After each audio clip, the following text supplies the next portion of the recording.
This story is based on true events. He got hurt at work, tried to follow the rules, filed his claim, went to the doctor, did everything by the book, but instead of being supported, they isolated him, ignored him, made his job a nightmare until he gave up. This is the story of Derrick Miles from Missouri, who wasn't fired after his injury, but was pushed to resign through a system designed to break people down. The injury was real, so was the backlash. Derrick worked warehouse inventory.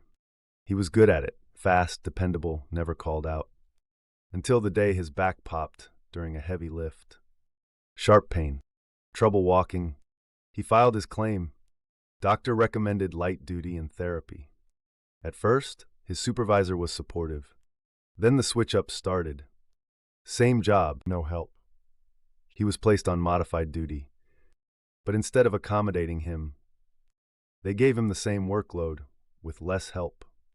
Assigned to tasks that still required lifting. Told to figure it out when equipment broke. Given longer hours but fewer breaks. Every time he complained, Talk to HR. every time he called HR, no answer.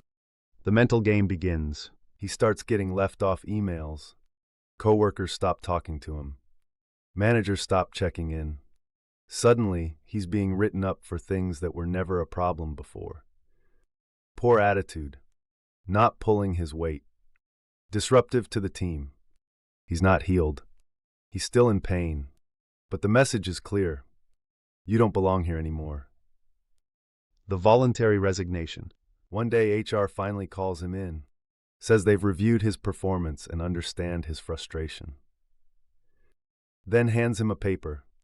We understand this has been hard. If you'd like to part ways, here's a resignation form. No firing, no severance, no protection. Just a clean exit. That helps them, not him. Derrick signs it, because at that point, he just wanted the nightmare to stop. This is how they do it. It's called constructive discharge. When a job becomes so toxic or unbearable that an employee is forced to quit. It's legal, and it's how companies avoid wrongful termination claims, accommodating disabilities, paying long-term benefits, looking bad on paper. If you resign, they don't owe you anything. And in court, they say, he left on his own. How to protect yourself. If you're being pushed out after an injury, document everything, emails, texts, write-ups, schedules. Save copies of your medical restrictions and job tasks. Ask for accommodations in writing.